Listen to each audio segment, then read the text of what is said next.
저는 여러분과 함께 오늘 아침 성령을 소멸치 말며 이와 같은 제목으로 은혜를 나누고자 합니다. 여러분께서 이번 기도를 해주셔서 일본에 가서 놀라운 하나님의 은총과 성령을 체험하게 되었습니다. 아시다시피 전번 한 주간은 남태평양에서 일어난 거대한 태풍 에비호가 일본 전역을 향하여 휩쓸어 왔습니다. 그런데 마침 우리가 대성회를 1년 전부터 준비를 해놓았는데 태풍 에비호가 휩쓸어 오기 때문에 모든 사람들이 다 집회가 안 되고 낭패에 처할 줄로 알고 있었습니다. 우리가 kyushu에 도착하니까 kyushu 관상대에서는 최대의 태풍이 kyushu 일대를 휩쓸 것이고 후쿠오카를 휩쓸 것이기 때문에 모두 다 경계하라는 경계 경보가 내렸습니다. 그런데 우리는 여기 집회를 하기 위해서 앉아 있습니다. 큰일 났습니다. 자, 성령 바람이 불어올 것이냐, 태풍 바람이 불어올 것이냐, 그렇게 걱정을 하고 기도하는데 마음이 편안해요. 여러분들이 다 기도하고 계시고 하기 때문에 문제가 생기지 않을 줄 알고 있었는데 참 저는 지금까지 26년의 목회 동안에 가장 큰 기적을 보았습니다. 그건 왜냐하면 우리가 가서 성회를 열기 위해서 그곳에 도착했을 때 하나님의 성령께서 후쿠오카 시에 임하신 것입니다. 성령이 임하시니까 그 거대한 태풍 에비호가 정면으로 후쿠오카를 때리러 왔어. 바로 근처까지 왔다가 길을 휙 비켜서 달리 돌아가 버립니다. 저는 하나님의 성령의 임재에는 태풍도 피해간다는 것을 이번에 처음 보았습니다. 모든 사람들이 다 이 사건을 보고 놀랐었습니다. 목사님이나 평신도들, 안 믿는 사람까지라도 이번 집회 때문에 후쿠오카시가 태풍을 면했다고 말했었습니다. 그래서 태풍이 후쿠오카시를 피해서 빠져나가니까 세상에 그렇게 더워서 후쿠오카시가 매일 39도에서 거의 40도 가까운 더위가 있었는데 시원하여 하나님이 에어 컨디션을 틀어주었어서 그래서 아주 좋은 성회를 가졌었습니다. 여러분, 일본 후쿠오카시에서 실내 성회로서 1,500명에서 2,000여 명의 성도들이 모인 것은 후쿠오카시가 생긴 이후로 처음이었습니다. 일본에서 여러분 1,000명 모인다는 것은 한국에서 10만 명이 모이는 것과 같습니다. 이런 하나님의 축복으로 말미암아 굉장한 은혜가 그곳에 임하였습니다. 거기에서 성회를 마치고 난 다음에 수요일, 목요일 날이 일본 동경의 부도간에서 대성회가 열리는데 이 폭풍우가 또 후쿠오카시를 떠나가지고서 동경을 향해서 올라가네요. 그러니 이 동경에 정면으로 때려버리면 물바다가 되고 완전히 성회가 안 됩니다. 그래서 후쿠오카시에서 비행기를 타는데 비행기도 뜬다 안 뜬다 야란입니다. 폭풍우가 동경을 휩쓸기 때문에 뜬다 안 뜬다 그래서 제가 하나님께 기도를 했습니다. 하나님, 폭풍우가 후쿠오카시도 피해갔는데 틀림없이 동경도 피해갈 것입니다. 절대로 우리가 성회를 여는데 폭풍우가 그곳을 지나갈 수 없습니다. 기도를 했는데 동경에 오니까 그날 아침까지 비가 억수로 쏟아져서 차나 사람이나 잘 움직이지 못했는데 우리가 도착하니까 비가 그치고 저녁에는 약간 가랑비가 왔지만은 그러나 부도간에 가니까 6,000여 명의 사람들이 모여 있었습니다. 하나님께 영광을 돌립니다. 이 한여름 바캉스에 사람들마다 동경을 다 빠져나가 버리고 말고 더구나 오봉이라고 일본의 추석입니다. 모두 다 시골로 내려가고 가장 집회하기에 어려워서 일본 사람들은 다 말하기를 300명이 모이면 최대로 모인다고 말했습니다. 그런데도 6,000여 명이 모여서 빌리그람 집회 이후로 최대의 실내 집회가 되는데 누가 그렇게 도와주느냐? 태풍 에비호가 도와주었습니다. 태풍이 불어제끼니까 바캉스 갔던 사람들이 모두 보따리를 다 사고 돌아와 버리고 말았던 것입니다. 그러니 하나님의 성령께서 같이 계시면 안 되는 것도 되게 만드는 것입니다. 태풍이 안 왔더라면 모두 바캉스를 나가버리고 집회가 안 될 뻔당했는데 태풍이 휘럽쓰니까 전부 산간벽지에서 해변에서 전부 보따리 싸고 동경 시내로 다 들어와서 비가 오니까 갈 데가 없으니 집회나 가자고. 그래서 6,000여 명의 사람이 이틀 동안 부도간을 메웠고, 그리고 그 결과로 1,000여 명의 일본 사람들이 회개를 하고 앞에 나와서 결심을 하고 예수를 믿겠다고 작정을 하게 된 것입니다. 제가 보기에는 일본 1천만 구령은 가능성이 이제 보이기 시작합니다. 그리고 하나님의 성령이 일본 전역을 휩쓸기 시작할 좋은 징조를 보여주셨고 30만 성도가 기도해준 그 기도의 효과가 본격적으로 이제는 일본 사회에 발생하는 것을 보고 여러분께서 더욱 힘을 다해서 우리 이웃 일본을 위해서 기도해 주시기를 주의 이름으로 부탁합니다. 이러한 역사는 하나님의 성령의 능력이 아니고는 나타날 수가 없습니다. 하나님의 성령께서 역사하는 곳에는 주님의 사랑과 하나님의 능력이 함께 임재하시는 것입니다. 이러므로 오늘 우리 개인적인 신앙생활이나 교회가 성령을 소멸하면 하나님의 역사는 사라지고 마는 것입니다. 이렇기 때문에 예수 믿는다는 것은 성령과 함께 교제하고 동참하며 성령과 함께 일하는 것을 말하는 것입니다. 성령이 없는 교회나 신앙이라는 것은 성식만 있지 내용은 사라져버린 것입니다. 이러므로 오늘 성경에는 성령을 소멸치 말라고 말하는 것입니다. 하나님의 성령은 여러분과 나와 같이 지식과 감정과 의지를 가지신 인격자이기 때문에 하나님의 성령을 인정하지 아니하고 환영하지 아니하고 모시지 아니하고 멸시해버리면 성령이 소멸해버리면 신앙생활에는 없어져버리고 마는 것입니다. 이러므로 오늘 저는 여러분과 함께 성령을 소멸치 말자는 제목으로 성령을 소멸하는 몇 가지 조건에 관해서 말씀드리겠습니다. 첫째로 우리가 꿈과 환상을 잃어버리면 성령을 소멸해버리고 마는 것입니다. 주님께서는 성경에 말씀하기를 성령이 너희에게 마시면 너희가 권능을 얻고 예루살렘과 온 유대와 사마리아와 땅끝까지 이르러 나의 증인이 되라고 말하는 것입니다. 여기에서 보면 성령이 오시면 예수 그리스도의 복음 전도의 끝없는 꿈과 환상을 가지고 나갈 것을 말하는 것입니다. 성령은 정체의 영이 아닙니다. 예루살렘에서만 예수를 믿으라고 하지 아니하시고 예루살렘에서는 그다음 유다의 꿈을 꾸고 유다에서는 사마리아로 나가는 꿈을 꾸고 사마리아에서는 땅끝까지 나가는 꿈을 꾸라. 이래서 성령은 여러분과 나의 가슴 속에 발전적이고 전진적인 꿈과 환상을 넣어주셔서 이 꿈과 환상을 따라 끊임없이 주의 나라와 그 일을 앞으로 전진시키는 일을 해야 된다는 것입니다. 이와 같이 개인의 신자나 교회가 꿈과 환상을 잃어버리면 하나님의 성령은 그와 같은 사람 속에 함께 일하지 않습니다. 성령은 전진하는데 우리가 전진하지 아니하고 성령은 창조하는데 우리가 창조하지 아니하고 성령은 발전하는데 우리가 발전하지 아니하고 성령은 꿈과 환상을 가지고 끊임없이 미래 지향력인데 우리는 미래를 향해서 나가지 않는다면 하나님의 성령은 이와 같은 사람과 함께 일할 수가 없는 것입니다. 오직 하나님께서는 꿈과 환상이 있는 사람에게 믿음을 산출하게 해주시고 하나님의 위대한 기적을 허락해 주시는 것입니다. 이렇기 때문에 우리가 말씀을 읽고 기도하는 중에 우리 개인 가정 생활 자녀뿐 아니라 교회와 세계를 향해서 끊임없이 발전적인 꿈과 환상을 가지며 그리스도의 복음을 전가할 수 있는 꿈과 환상에 가슴이 불타게 되시기를 주의 이름으로 축원합니다. 둘째로 우리가 부정적인 감정을 가지고 있으면 하나님의 성령은 서서히 소멸됩니다. 우리의 마음속에 끊임없이 불평을 가지면 불평은 관계를 파괴합니다. 불평하는 남편은 아내와의 관계가 파괴되고 끊임없이 불평하는 아내는 남편과의 관계가 파괴됩니다. 같은 사회생활에도 불평을 많이 하는 사람은 그 불평으로 말미암아 관계가 두절되어 버리고 맙니다. 이와 같이 인생에서 불평을 계속하는 사람은 하나님과의 관계가 두절됩니다. 이스라엘 백성들이 광야에 나와서 끊임없이 하나님 앞에서 불평했기 때문에 하나님과의 관계가 두절되고 나중에는 버림받고 마는 것입니다. 원망하지 말아야 되는 것입니다. 원망은 언제나 자기를 타당화하고 자기의 모든 잘못을 남 때문이라고 말합니다.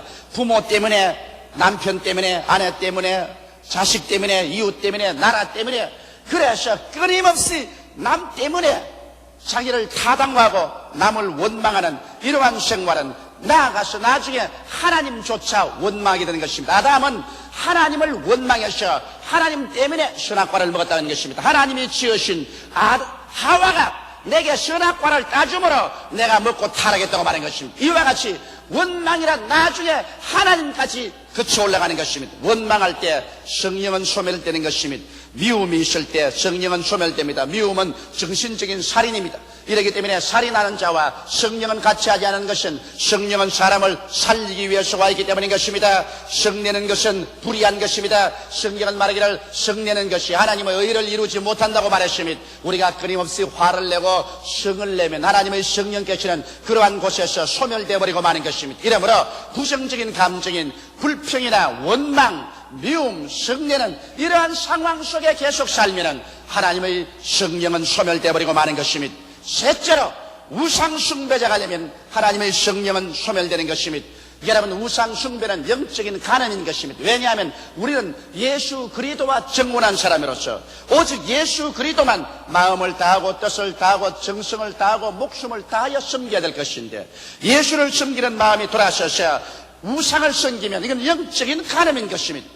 오늘 일본의 복음 전하기가 왜 힘드냐면 일본엔 무려 800만 신이 있습니다. 심지어는 이 장사하는 사람은 디즈니는 감이라고 여우를 갖다 놓고 난 다음에 여우신을 섬깁니다. 또 바느질하는 사람은 바느질하다가 바늘이 부러지면 이거를 전부 다 모아서 하리노 감이라고 해서 바느질하다가 부러진 바늘로서 신을 만들어가지고서 그것에 또 절을 합니다. 눈에 보였다면 다 신을 만드는 것입니다. 이러기 때문에 일본이 우상숭배로 말미암아 영적으로 죽은 상태에 놓이는 것입니다. 우리가 우상숭배하면 하나님의 성령께서 떠나가고 마는 것입니다. 나는 그런 우상은 섬기지 않는데요, 그렇게 말할 사람이 있을지 모르겠지만 여러분과 나의 생애 속에 탐욕이 들어오면, 탐욕은 우상숭배입니다. 아나니아와 삽비라가 왜 죽은지 압니까? 아나니아와 삽비라가 자기 땅 팔아가지고서 그 중에 얼마간을 숨겨놓고 얼마만 가져와서 베드로의 발 앞에 놓으면서 땅판값 전부를 다 가져왔다 했습니다. 이것은 안 가져온 것보다 우리가 낫다고 생각할지도 모르겠지만, 그러나 그렇지 않은 것은 탐욕이 들어와서 그들이 땅판 것을 감추어 놓고 얼마가들 가져와서 다 가져왔다고 거짓말을 했기 때문에 하나님이 우상숭배하는 저들을 쳐서 죽여버리고 말한 것입니다. 이와 같이 탐욕은 곧 우상숭배가 되는 것이므로 우리가 탐욕을 제거해야 하나님의 성령이 역사하지, 우리가 탐심이 들어와서 소위 말하는 인정마귀에 빠지면 파멸되고 맙니다. 여러분, 사람이 세상에 살면서 올무에 걸리는 것은 동정마귀가 들어가고 인정마귀가 들어와서 올무에 빠지면 사리를 판단하지 못합니다. 우리 한국같이 좁은 나라에서 경상도니 전라도니 이북이니 이남이니 이렇게 해서 지역적인 안배를 하고, 또 그렇지 않으면 또 자기의 고향 출신이니 특별히 불의를 해도 돌보아줘야 되겠다고 그렇게 의무하든지, 이와 같은 인정마귀에 빠지면 그것이 즉 탐욕이 되는 것입니다. 탐욕이 되면 우상숭배가 되고 하나님께서는 이러한 사람을 떠나게 되는 것입니다. 하나님은 사람을 외모로 취하지 않습니다. 하나님께서는 잘난 자나 못난 자나 돈 있는 자나 없는 자나 권력자나 무권력자나 동양인이나 서양인이나 할 것 없이 죄를 회개하고 믿고 나오는 사람은 똑같이 사랑하고 하나님의 자녀로 받아주시는 것입니다. 이러므로 우리는 우상숭배자가 되지 않기 위해서 눈에 보이는 우상이나 눈에 보이지 아니하는 탐욕, 이러한 것을 모두 다 저버리는 우리들이 되어야 될 것입니다. 넷째로, 음란은 거룩한 성전을 파괴하기 때문에 하나님의 성령이 떠나가는 것입니다. 성경은 말씀하기를 너희 몸은 하나님의 성전인 것과 하나님의 성령이 거하시는 줄 알지 못하느냐, 성전을 더럽히면 하나님께서 저를 멸하시라고 말하는 것입니다. 그런데 음란은 성전을 더럽히는 죄인 것입니다. 여러분, 음란이라고 말하면 너무 막연하기 때문에 사람들이 무슨 의미인지 모르겠지만 오늘날 사회처럼 이 음란의 무서운 파도가 휘몰아친 때는 전에는 없었습니다. 문명한 나라일수록, 사람들이 잘 먹고 잘 입고 교육을 많이 받은 나라일수록 더 무섭게 음란하고 방탕한 것입니다. 음란이라는 것은 그 가운데 간음이라는 것이 있습니다. 간음이란 타인의 부부간에 서로 범하는 것을 간음죄라고 하는 것입니다. 이미 주인이 있는 부인, 주인이 있는 남편, 이러한 사람하고 성적인 관계를 하는 것은 간음죄를 지게 되는 것입니다. 사통이라는 성경에 죄가 있습니다. 이것은 결혼하지 않고서 이 여자하고 살고 저 여자하고 살고 결혼하지 않고 결혼이라는 그런 굴레를 덮어서지 아니하고 그냥 살아가는 이런 것은 사통의 죄를 짓는 것입니다. 음란이라는 것은 남창과 여창의 것입니다. 창녀들과 함께 세월을 보내는 것은 이건 음란 방탕이라고 말합니다. 이와 같이 간음이나 사통이나 음란을 통틀어 음란죄라고 하는데 이것은 하나님의 성전인 우리 몸을 파괴하는 죄를 범하기 때문에 성령께서 이와 같은 사람들하고 같이 할 수가 없는 것은 성령은 여러분과 나와 함께 생활하기 때문인 것입니다. 그 다음 다섯째로 여러분 세속적인 것들에 탐닉하면 하나님의 성령께서 떠나가는 것입니다. 우리의 말도 세속적인 말을 하고 옷도 세속적인 그런 사람들처럼 노출적인 이복을 입고 세속적인 곳에 찾아가서 세속적인 생활에 탐닉하면 하나님의 성령이 떠나갈 수밖에 없습니다. 왜냐하면 성경은 말하기를 하나님은 거룩하니 너희도 거룩하라고 말씀한 것입니다. 생각과 말과 행동과 우리의 삶 자체가 거룩을 쫓아가야 되는 것입니다. 성경에는 화평함과 거룩함을 쫓아라, 이것이 없이는 하나님을 배울 수 없으라고 말했는데 우리가 늘 분쟁하고 그리고 늘 세속적인 것에 탐닉해서 그 속에 들어가 있다면 하나님께서 그러한 사람과 관계를 맺을 수가 없는 것입니다. 오늘 세상은 여러분 세속적인 세상입니다. 라디오를 틀어도 텔레비를 틀어도 온갖을 해도 세속에 꽉 들어찼습니다. 저는 최근에 우리 집에서 텔레비나 비디오를 없애버렸습니다. 왜냐? 애들이 주일날만 되면은 그 바보통 앞에 앉아서 하루 종일 있습니다. 그리고 학교 갔다 들어오면 제일 먼저 앉는 것이 바보통 앞에서 앉습니다. 이래서 생각하다 못해서 텔레비전을 아예 집에서 없애버렸습니다. 우리 집에 가면 텔레비도 없고 비디오도 없고 아무것도 없습니다. 저도 사실 말이지 텔레비가 있을 때는 그 바보통 앞에서 하루 저녁 30분쯤 앉아 있습니다. 그러나 바보통을 없애버리고 나니까 이제는 그 시간에 성경 읽고 기도하고 그 다음 그게 없으니까 할 수 없이 우리 집사람과 아들들하고 같이 모여서 이야기를 하게 되는 것입니다. 옛날 바보통 있을 때는 바보통 본다고 가족들이 모여가지고서 이야기를 못했는데 이제는 우리 가족들이 함께 모여가 그 시간에 서로 이야기도 하고 교제를 하게 되었어요. 전에보다 가정적인 분위기가 훨씬 좋아졌다. 그렇다고 해서 내가 바보통을 원망하지는 않습니다. 여러분께서 잘 쓰면 좋지만은 나 같은 사람은 잘못 써서 우리 집에서 세속적인 파종의 그를 통해서 들어오기 때문에 아예 그를 깡그리 없애고 나니까 속이 얼마나 시원한지 모르겠어요. 있어도 시원할 사람은 가지고 있어도 좋습니다. 없애가 더 시원하거든 없애도 좋습니다. 여섯째로 여러분 우리가 기도와 말씀을 등한히 할 때 성령의 역사가 사라집니다. 하나님의 성령의 역사는 여러분 이 말씀을 통해서 우리에게 다가오게 되는 것입니다. 이렇기 때문에 우리가 성경 말씀을 등한히 하고 하나님의 성령의 역사를 기대할 수 없습니다. 사람들은 성령의 역사를 인간의 감정에다가 많이 의지합니다. 마음이 막 기뻐지면 성령이 충만해졌다. 마음이 슬퍼지면 성령이 떠나간다. 이렇게 생각하고 감정적으로 육체적인 무슨 체험을 해서 뜨거운 체험을 해야 되겠다. 이런데 여러분 그런 데에 치우치면 잘못될 위험성이 대단히 많습니다. 하나님의 성령은 인격자로서 말씀을 통하여 역사하는 것입니다. 이러므로 참된 성령의 역사와 은혜는 성령이 오시면 여러분과 나에게 말씀을 사랑하고 말씀을 읽고 말씀을 깨닫고 기도하게 만들어주는 역사가 성령의 역사인 것입니다. 이러므로 성령의 역사는 바로 말씀과 직결되는 것입니다. 하나님의 성령이 오시면 여러분 하나님의 말씀에 눈을 열어서 창세기부터 요한계시록까지 사랑하게 만들어주는 것입니다. 오늘 신학계나 교계 하나님의 성령을 인정도 아니하고 환영도 아니하고 모셔드리도 아니하고 성령을 배반했기 때문에 말씀에 대한 이해를 사람들이 하지 못하게 되었은 것입니다. 하나님의 말씀은 성령으로 말미암아 깨닫게 되는데 성령을 배반하고 나니까 이 말씀이 어리석게 보입니다. 모두 다 이 말씀이 신화와 같이 보이고 기적은 거짓말로 보이고 성경은 인간이 지은 책으로 보입니다. 그래서 현대주의나 신신학자들이 성경을 배반하고서 인본주의적인 신앙 가운데 서서 하나님의 나라와 교회를 황무지로 만들어버리고 하나님을 섬기는 대신에 사회주의 운동으로 인간 섬기는 일에 주력을 다해서 교회를 황폐하게 만드는 이러한 위험한 일들이 생겨나고 있는 것입니다. 바로 제가 일본에 가서 일본 교회에 경고한 것이 그것입니다. 일본 목사들은 열심히 공부하는 분들입니다. 머리가 좋습니다. 많이 그들은 공부를 하고 있습니다. 너무 공부를 하는데 성경을 공부하지 않고 성경에 관해서 기록한 책들을 공부하다가 보니까 그 다음 설교할 때 하나님 말씀을 설교하지 않냐고 정치, 경제, 교육, 문화, 철학, 형이사학에 대한 말을 하다가 성도들을 잃어버리고 마는 것입니다. 현재 죄짓고 현재 병들고 현재 마귀에게 눌리고 현재 문제에 고민하며 현재 절망에 처한 사람들이 교회에 와서나 학문적 지식적인 말만 들을 뿐 성령의 나타남과 능력으로 말미암아 문제의 해결을 받지 못하고 슬픔과 고통을 그대로 가지고 나가니까 사람들과 관계없는 메시지로 전하게 되고 그 때문에 성도들이 교회에 오지 않습니다. 예수께서 나사렛에 오셔서 뭐라고 말씀하셨습니까? 주의 성령이 내게 임하셨으니 이런 나를 보내셔 가난한 자에게 복된 소식을 전하게 하시려고 내게 기름을 부으시고 포로된 자에게 자유를 눈먼 자에게 다시 보게 함을 전파하며 눌린 자를 자유케 하고 하나님의 은혜의 해를 전파하게 하려 함이라고 말씀하신 것입니다.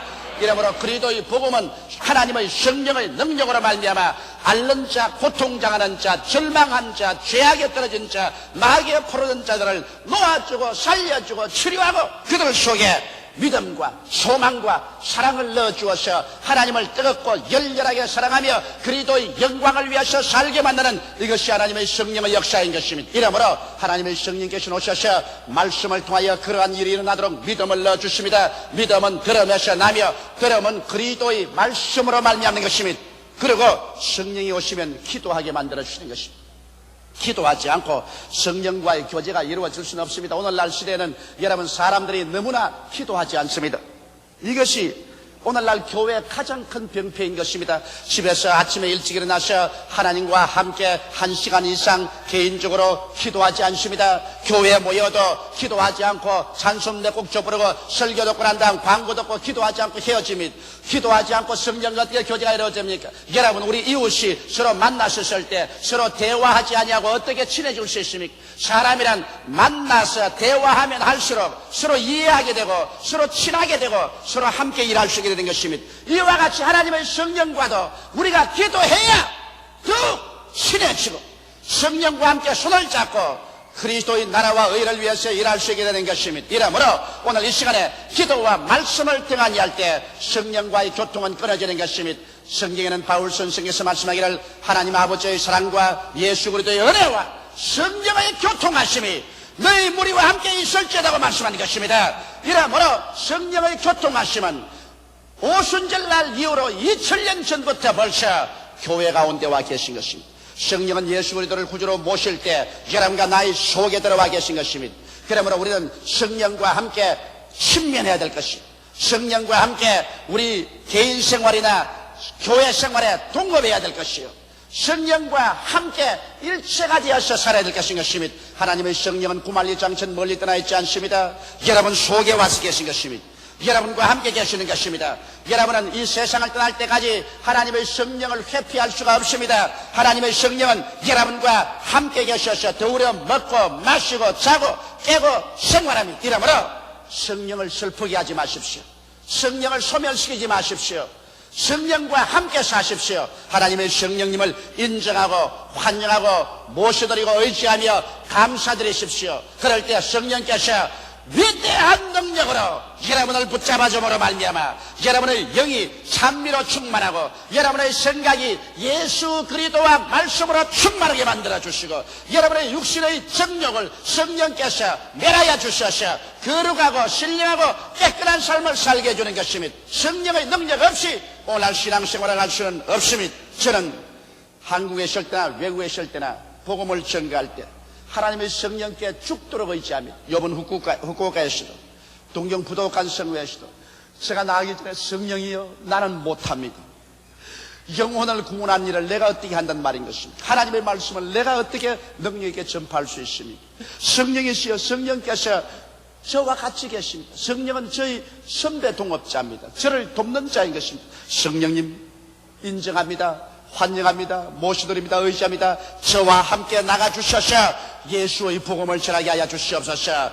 그렇게 의지할 때 성령이 마치 바람같이 불같이 생수같이 임하여 주셔서 능력 있게 말씀을 증거할 수 있게 주셨습니다. 이것을 저는 매일같이 느낄 수 있습니다. 이 하나님의 성령은 여러분을 고아와 같이 버려놓지 아니하고 여러분과 함께 거하시고 여러분 속에 계신 지상에서 우리와 시방 함께하는 하나님인 것입니다. 성령 없는 신자는 살았다 하나 죽은 신자입니다. 성령 없는 교회는 교회라고 간판을 붙여놓으셨으나 천국길이 막힌 교회인 것입니다. 이러므로 우리는 모두 다 예수 그리스도를 믿고 성령으로 충만한 받기를 예수 이름으로 축원합니다. 포기하시고 기도드리겠습니다. 살아계신 우리 아버지 하나님, 주님께서 우리를 고아와 같이 버려놓지 아니하시고 예수 그리스도를 믿을 때 성령님을 보내주셔서 우리와 함께 거하시게 주심을 감사합니다. 우리를 깨닫게 하시고 회개케 하시고 붙들어 주시고 힘을 주시고 위로해 주시고 진리를 가르치게 해주시고 기억나게 해주시고 승리하게 해주시는 성령님 감사하옵나이다. 하나님 아버지, 우리가 모두 다 성령을 소멸한 일을 하지 않게 도와주시옵소서. 꿈과 환상을 잃어버리지 말고 부정적인 감정, 즉 불평, 원망, 미움, 썩는 생활을 청천하게 도와주시옵소서. 우상 숭배자가 되지 말며 음란한 자가 되지 말며 세속적인 것에 탐닉하지 말며 기도와 말씀을 등한히 하지 말게 하여 주시옵시고 항상 성령과 믿음이 충만한 우리들이 다 되게 하여 주옵소서. 예수님 이름 받들어 기도드리옵나이다. 아멘.